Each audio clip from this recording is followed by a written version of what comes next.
Hello again, as you know, I am Eli the Computer Guy, and today's class is Introduction to DHCP. DHCP stands for Dynamic Host Configuration Protocol. This is the protocol that is used to dynamically assign IP addresses to client computers.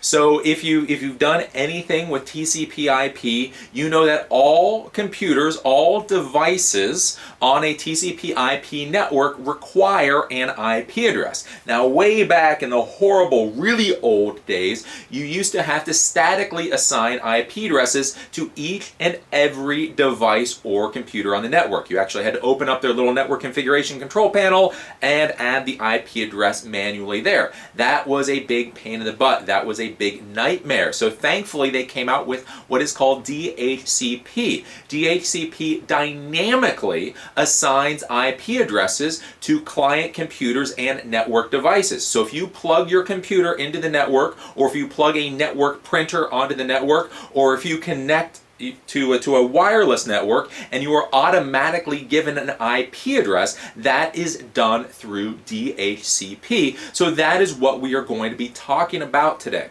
Now, the first thing to realize with DHCP is that this is a server service. So this is a service that will be performed by a server. Whether this is a Windows 2012 server that's been configured to do this, whether it's a Windows 2000 server, whether it's a Linux server, whether it's a Unix server, or whether it is your router or your ISP's modem that is in your house, these are services that will be provided by a server.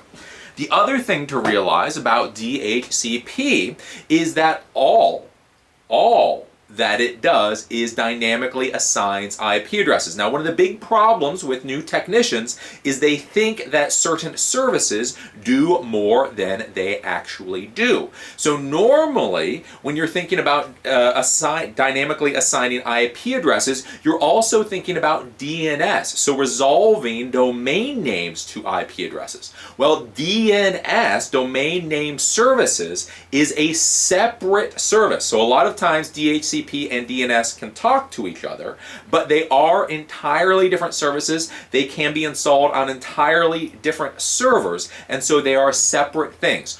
All DHCP does is it dynamically assigns IP addresses. It has nothing to do with domain names. So this is a very important thing to understand. So when we're thinking about DHCP, Dynamic Host Configuration Protocol, we need to be thinking about what DHCP does. So you connect your computer to the network, and the DHCP server will provide it with certain pieces of TCP/IP information. So the first thing that it will provide is what is the IP address of the computer. So it will automatically assign the IP address. It will then also give it whatever the subnet mask it should be is. So the IP address may be 192.168.1.1 with a subnet mask of 255.255.255.0. Then it will also give the default gateway. So the default gateway is the router or modem that allows the computer to basically talk outside of the local area network. So to connect to the internet, connect to the WAN, the default gateway is the router that gets the computer off of the local network. Then you have the primary DNS server and the secondary DNS server. So these DNS servers, again, as I talked about before, these are separate servers, and that's for the domain name resolution. Basically to say that the computer named server actually has an IP address of 192.168.1.1. So that's what the DNS does. So when your computer grabs the information from the DHCP server, it's going to get its IP address, it's going to get its subnet mask, it's going to get the default gateway for the network, it is going to get the primary DNS server, and it's going to get the secondary DNS server. Now, what is going to be given dynamically is that IP address. So whether it's 192.168.100 or 192.168.1.125, that will be given dynamically. The other items that I just talked about, though, will be static configurations. So the subnet mask will be static. The default gateway will be static. What this means is you plug it in once and it will give that information out to all of the client computers. This is a big big problem for a lot of new technicians because they fat finger something, and then all of a sudden all the computers on the network that are grabbing these dynamic IP addresses will no longer communicate on the network properly. The reason generally is because when the administrator plugged in what the default gateway should be on the DHCP server, he hit the wrong number, and therefore all the computers are trying to access the wrong default gateway.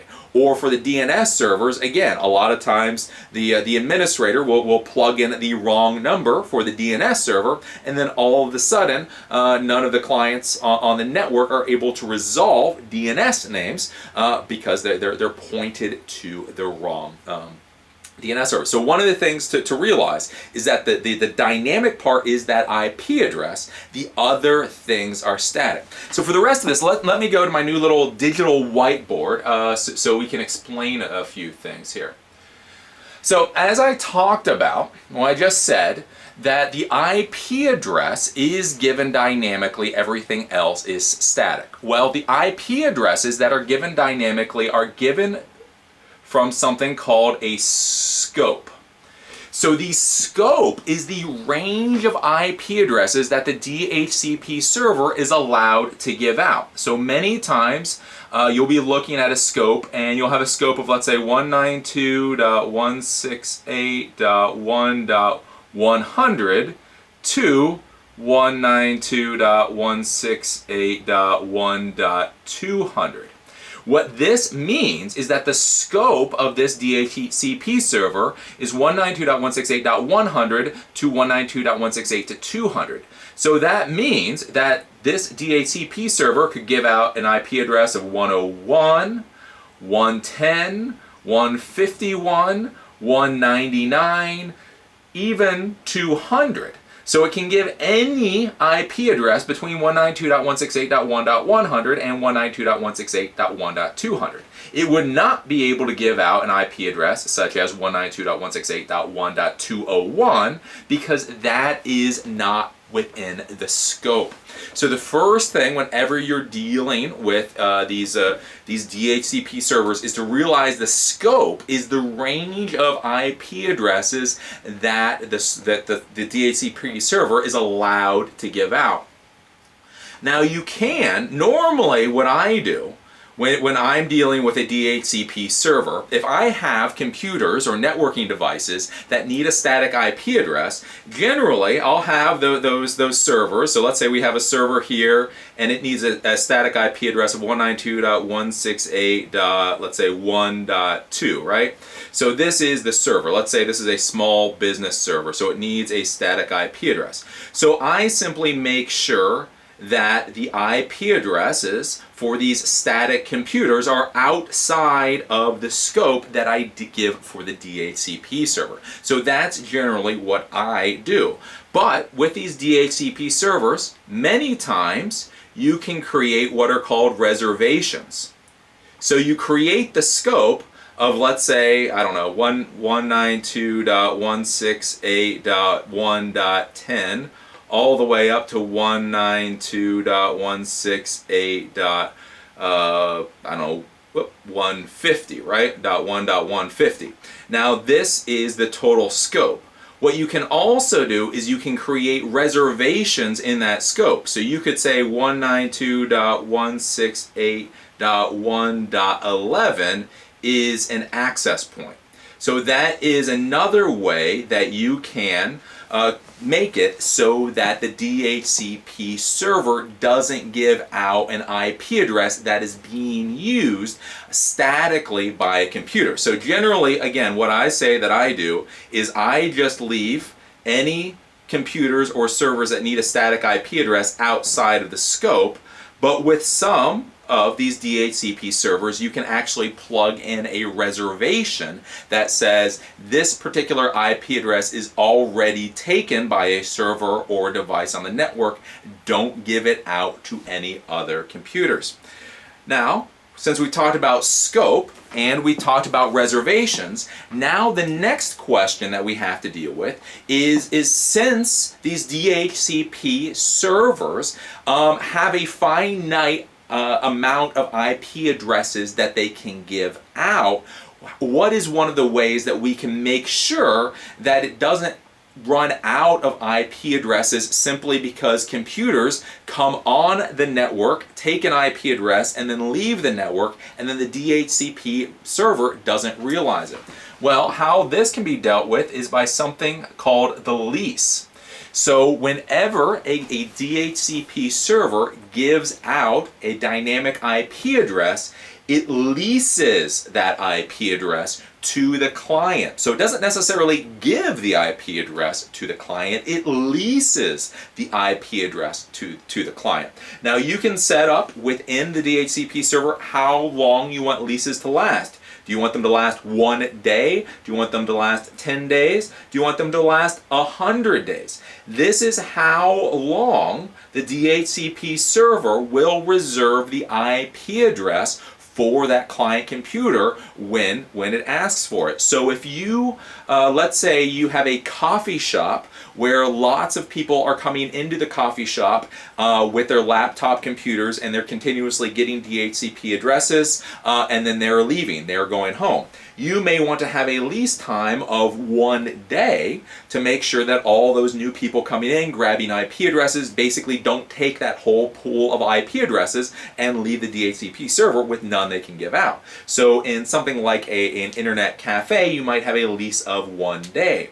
On the other hand, if you're dealing with an enterprise environment, let's say we have lots and lots and lots and lots of desktop computers, all for a call center environment. You want them to use DHCP just because it's easier. You don't want to have to manually configure IP addresses. On the other hand, the same 1,000 computers that are sitting in your call center today will be the same 1,000 computers that are sitting in it 5 years from now.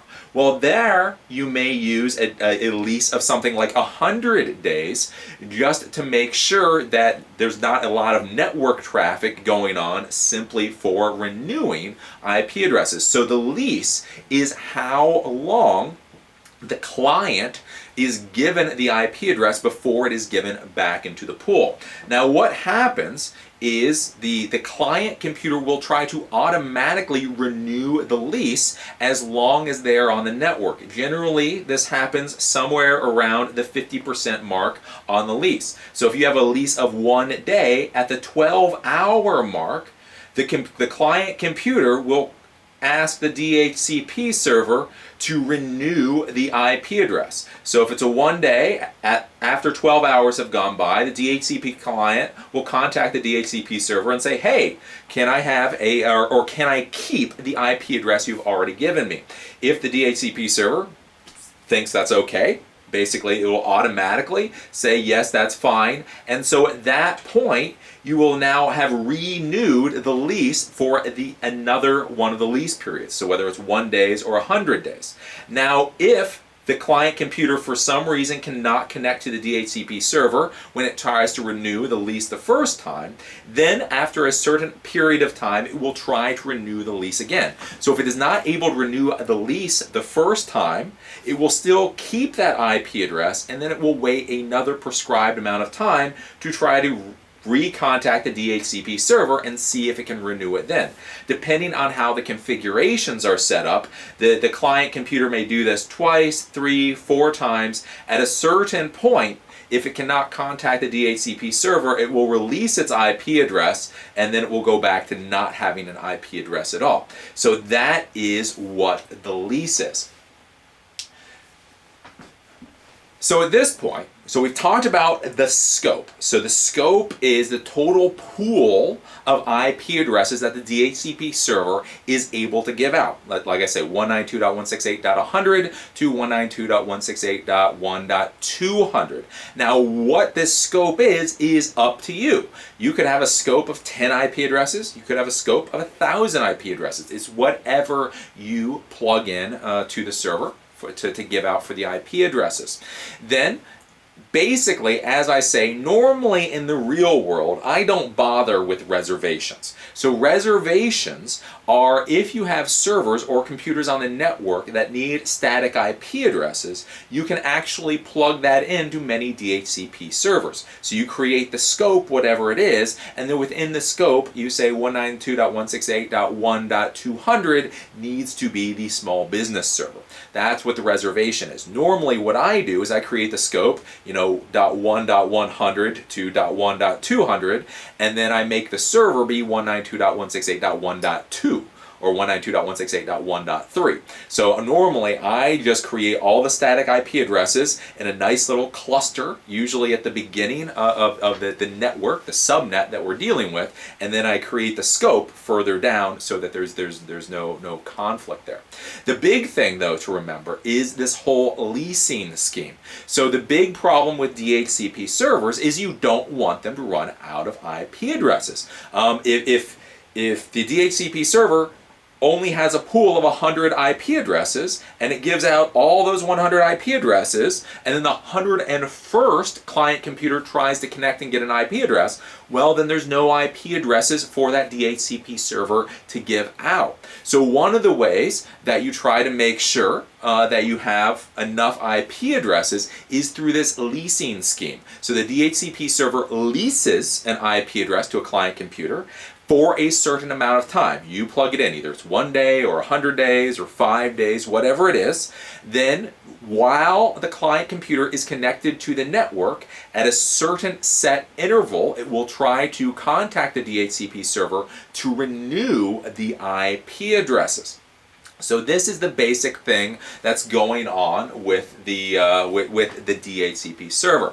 Now, in order for the client to connect to the DHCP server, this is just a normal communication scheme that you see with almost all networking protocols. So basically, you have your client computer here, and when you connect it to the network, it is going to send a communication out, and it's going to go out all over the LAN. So it's going to send a request over the LAN to ask for an IP address. This is called DHCP Discover. So it's going to send out a DHCP Discover signal to ask, to say, hey, I need an IP address. Can anybody give me an IP address? Well, the DHCP server on the network will hear that DHCP Discover request, and it will send what is called a DHCP offer. So this is an offer of an IP address and all of the information. The client will then send a DHCP request saying that, thank you, I've gotten the DHCP IP address and the information, and I am going to keep it. And then the DHCP server sends back an acknowledgement saying that everything is A-OK. So this is how the communication goes. The client computer sends out a discover, then an offer is given, then the request is given back, and then there is an acknowledgement. Now, if you've seen something here, if you've seen a security hole, you get an extra brownie point. Now with this DHCP communication, you will notice that for the most part, there is generally no security. So how does the client computer know that they should take the IP address given from this particular DHCP server? Well, guess what? They don't really know that. So if you have two DHCP servers on the network, if you don't have some kind of security policy in place, basically the client computer will take the DHCP information given by whatever DHCP server gave it the information first. So this is something that you have to worry about with hacking and security, so on and so forth, is you want to make sure that any DHCP servers on the network are in fact yours, because if you can put a DHCP server on the network that is compromised, let's say it gives back the wrong DNS information, then you can have a lot of problems. Then you can create a lot of havoc on the network. But basically, you have the client, it asks for a DHCP address is given, the request is acknowledged, and that's how the IP addresses work out. So this is a basic overview of how DHCP, Dynamic Host Configuration Protocol, works. It's a pretty simple protocol, at least from the administrative standpoint. There's not a lot to this. Again, this is built into everything, including cheap little, these little routers or ISP modems. There can be a lot of complication to DHCP, but generally when you deal with it, it's going to be pretty simple. So if you're dealing with your router, basically all this is going to ask you for is a primary and secondary DNS servers and what the scope should be. That's really all it's going to ask for. It's pretty simple. On the other hand, if you're dealing with a Windows 2012 server, you can do a whole bunch of different things. You can create reservations, you can create multiple DHCP servers, you can create things called super scopes. It can get really complicated. But basically, what I showed you today is the general concept of DHCP so you understand what's going on. So you've got the scope, which is the pool of the IP addresses. You've got reservations that state certain computers should have certain IP addresses. You have the lease. The lease is the length of time that the IP address is given out. And again, when the communication for a DHCP client to get an IP address goes out, do remember, if you don't have a secure network, somebody could plant their own DHCP server on the network and start giving out client computers all kinds of bad TCP/IP information, and that can be really hard to track down if you don't have a good security policy. So, as you know, I'm Eli the Computer Guy. This was Introduction to DHCP. As always, I enjoyed teaching this class and look forward to seeing you in the next one.